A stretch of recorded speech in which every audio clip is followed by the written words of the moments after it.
Hi all of you welcome back to Ramareddy maths academy. ఇదేంటంటే discrete mathematics and structures and discrete maths MFCS and DMGT వాళ్ళందరికి ఉన్నటువంటి common topic ఏంటి అని అంటే multinomial theorem and coefficient multinomial. ఇప్పటి వరకు మనం బైనామియల్ చూసాం, రైట్? బైనామియల్ ఏ విధంగా చేయాలి? ఓన్లీ 2 వేరియబుల్స్ ఉన్నప్పుడు మనం will go for the binomial. Multinomial ఎప్పుడు చేస్తాము? 2 or more variables unknown like A B C D and these. Okay, అలాంటప్పుడు మనం మల్టీనామియల్ యూజ్ చేస్తాము. ఒకవేళ కనుక వీడియో ఫస్ట్ టైం చూస్తే నేను మల్టీనామియల్ ఆల్రెడీ చేశాను థియరం, అది చెక్ చేసుకోండి. డైరెక్ట్గా వితౌట్ ఏబిసి ఇక్కడ ఇచ్చారు, కానీ ఈ ఎక్స్పాన్షన్ ఎలా ఉంటుంది? ప్రతి ప్రాబ్లం బైనామియల్కి మల్టీనామియల్కి డిఫరెన్స్ ఉంటుంది. వీడియోని ఎక్కడ స్కిప్ చేయొద్దండి, అప్పుడే మీకు పర్ఫెక్ట్గా అర్థమవుతుంది. చూడండి అమ్మా, మనం ఏం కనుక్కోవాలంట? ఇక్కడ ఏమి ఇచ్చారు? Find the coefficient of a square b cube c square d power 5 in this expansion అంటున్నారు. అవునా? అంటే మనం 4 డిఫరెంట్ అన్నోన్స్ యొక్క కోఎఫిషియంట్ వాల్యూ ఫైండ్ అవుట్ చేయాలి. ఫస్ట్ ఆఫ్ ఆల్ మల్టీనామియల్ మనకి ఏమని చెప్తుంది? ఫ్రమ్ మల్టీనామియల్ థియరం నేను ఆల్రెడీ చెప్పాను. ఏం చెప్పానంటే మల్టీనామియల్ థియరం అని అంటే x1 ఏమని చెప్పాను? x1 plus x2 plus x3 so on xn whole power k or xk వరకు తీసుకుంటే whole power n, xk తీసుకుంటే whole power n తీసుకుంటే what is the multinomial statement? Which is equal to summation.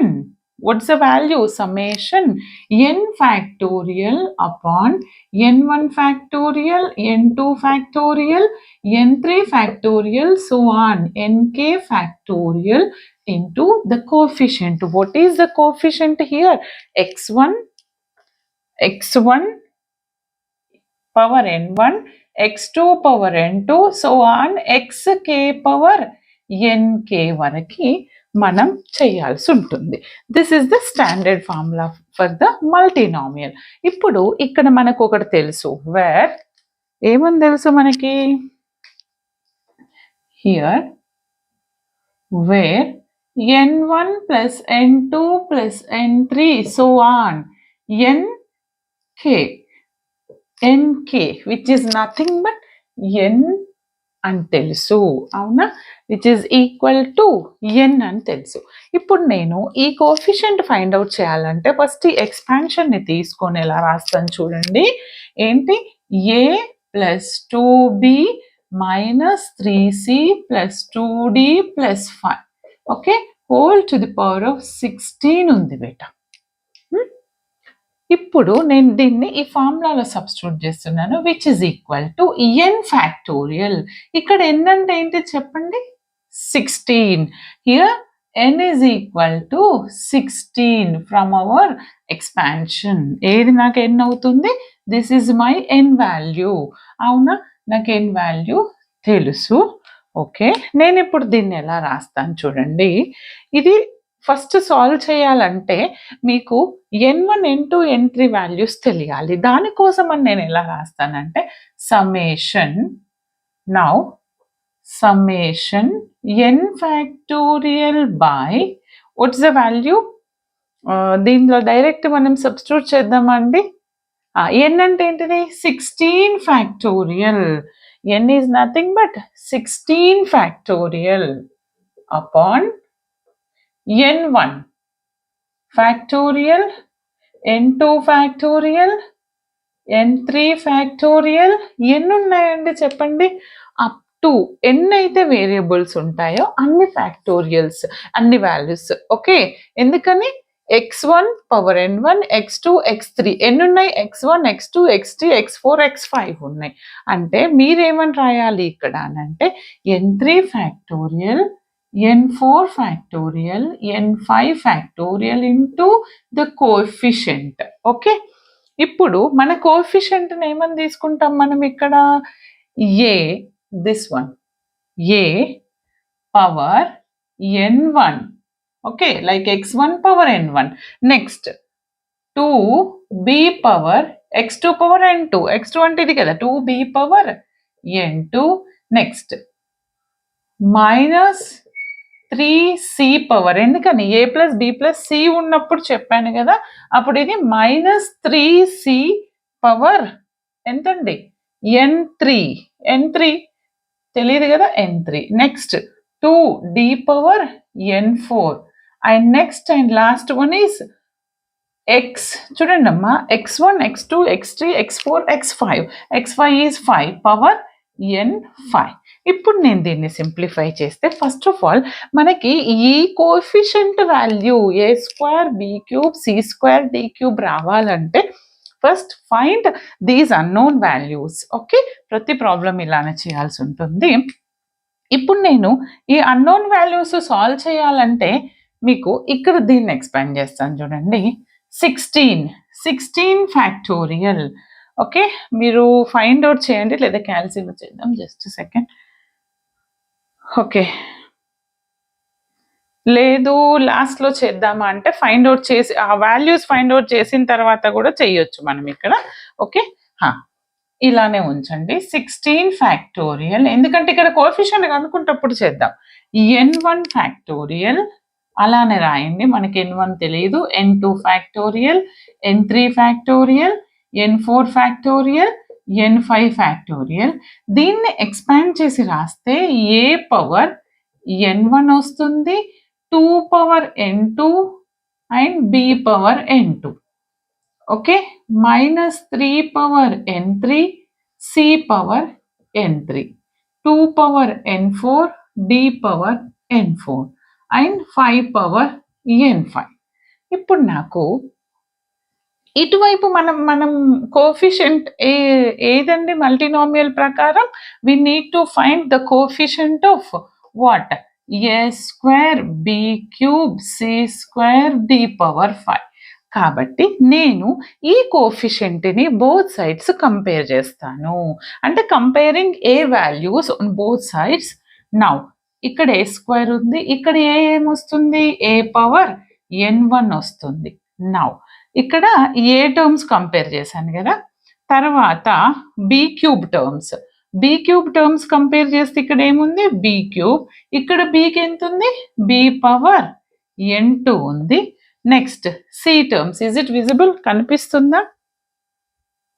Yes, C వరకు రాయొచ్చు. C terms ఇక్కడ C square అండి, ఇక్కడ ఎంత ఉంది సి పవర్ n3, ఇక్కడ రాస్తాను d పవర్ 5, ఇక్కడ d పవర్ ఎంత n4. ఓకే, మరి ఇక్కడ నుంచి నాకు bases are equal, then equate the powers, అంటే n1 ఈక్వల్ టు 2 వస్తుంది. Here also bases are equal, equate the powers, n2 3 వస్తుంది, సేమ్ లైక్ n3 2 వస్తుంది. మరి ఇక్కడ బేసెస్ ఈక్వల్, n4 5 వచ్చింది. మరి నాకు మాత్రం n4 వరకే ఉన్నాయా n5 ఉన్నాయా? n5 ఉన్నాయి కాబట్టి నేనేం చేస్తాను, నెక్స్ట్ ఒక స్టెప్ యూజ్ చేసి I need to calculate n5 value. n5 value ఏ విధంగా క్యాలిక్యులేట్ చేస్తాను అని అంటే ఒక కాన్సెప్ట్ తెలుసు మనకి, దిస్ వన్ రైట్. ఏంటిది ఇది, నాకు n1 plus n2 plus n3 plus n4, మనకి ఇక్కడ అప్ టు n5 వరకు ఉన్నాయి, which is equal to n అని తెలుసు కదండి. మరి n1 అంటే నాకు ఆల్రెడీ వచ్చింది వాల్యూ, మీకు కావాల్సింది n5 కదా. ఈ ఫార్ములా యూజ్ చేసి n5 ఎలా రాయొచ్చు, n5 is equal to n minus of n1 plus n2 plus n3 plus n4, అంతే కదా. దెన్ ఆటోమేటికల్లీ n అంటే 16, n1 అంటే ఎంత 2, what about n2 3, n3 2, n4 is 5. Okay, ఈ వాల్యూస్ అన్ని సబ్స్టిట్యూట్ చేస్తే చూడండి, 16 minus 12 means therefore n5 value is 4. ఇప్పుడు చూడండి అమ్మ, నాకు n1 వచ్చింది, n2 వచ్చింది, n3 వచ్చింది, n4 n5. Now I got all n values. ఇప్పుడు పర్ఫెక్ట్ కోఎఫిషియంట్ నాకు వచ్చేస్తుంది. దానికోసం మీరు రబ్ చేస్తాను చూడండి.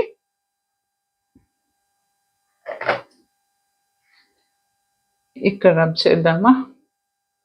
ఓకే, ఇక్కడ వరకు కావాలంటే నోట్ చేసుకోండి. ఇప్పుడు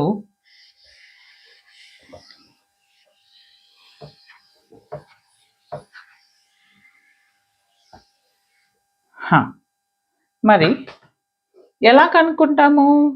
మనకి తెలుసు కదా, ఇక్కడ సబ్స్టిట్యూట్ చేస్తాను చూడండి. 16 factorial, remove the summation, 16 factorial upon n1 అంటే 2 factorial, n2 అంటే 3 factorial, n3 2 factorial, n4 5 factorial and n5 4 factorial into what is the term here? Now substitute all the values, దీన్ని 1 అనుకొని ఇక్కడ సబ్స్టిట్యూట్ చేయండి. అప్పుడు a, we don't know a value, right?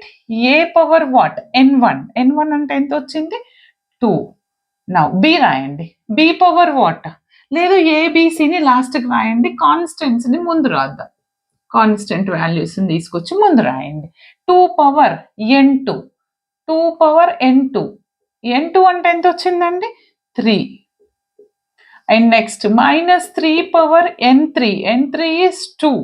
next constant terms 2 power n4, n4 ఎంత వచ్చింది? 5. Next 5 power n5 ఎంత? 4. ఇప్పుడు ఏ term, a power n1 అంటే a power 2 a square. Next b power n2 అంటే b cube, c power n3 అంటే c power 2. Now d power n4, n4 ఎంత వచ్చింది? 5. Okay, indirect గా మనం కనుక్కోవాల్సింది దీని యొక్క కోఎఫిషియంట్, అవునా? అంటే దీన్ని వదిలేసి simplify this is nothing but our coefficient of a square, b cube, c square, d power 5, అవునా అండి? అంటే నేను ఇప్పుడు దీన్ని 16 ఫ్యాక్టోరియల్ అంటే తెలుసు కదండి, అప్ టు 16 ఫ్యాక్టోరియల్, 16 into 15, 14, 13, 12, 11, 10, 8, 9, 7, 6, 5 వరకు రాయండి. రిమైనింగ్ 5 ఫ్యాక్టోరియల్ అని రాస్తే క్యాన్సిల్ అయిపోతుంది కొన్ని term. 2 into 1 and next 3, 2, 1, 2, 1, next 5 factorial into 4, 3, 2, 1. Okay, ఇదేమవుతుంది? 8 into square చేస్తే this is 9, 2 2s are 4, 4 2s are 8, 8 2s are 16, 16 2s are 32, అంతే కదా? 2 2s are 4, 4 2s are 8, 8 2s are 16, 16 2s are 32 into 5 5s are 25, 25 5s are 125, 125 5s are 625, అవునా? Okay, దీన్ని మొత్తం simplify చేస్తే నాకు వచ్చినటువంటి answer ఏంటి అని అంటే చూడండి, ఇక్కడ సింప్లిఫై చేశాను క్యాల్సీలో. నాకు వచ్చినటువంటి ఆన్సర్ ఏంటి అంటే 4.3589 into 10 to the power of 14 అండి. క్యాల్సీ వాడండి. therefore this is nothing but our required coefficient of what? a square, b cube, c square, d power 5. This is the final answer. అర్థమైంది కదా? ఈ విధంగా చేయాల్సి ఉంటుంది. ఇంకా most and repeated problems next వీడియోలో చెప్తాను. వీడియోని మాత్రం like, share, comment compulsory. All the best. Thanks for watching.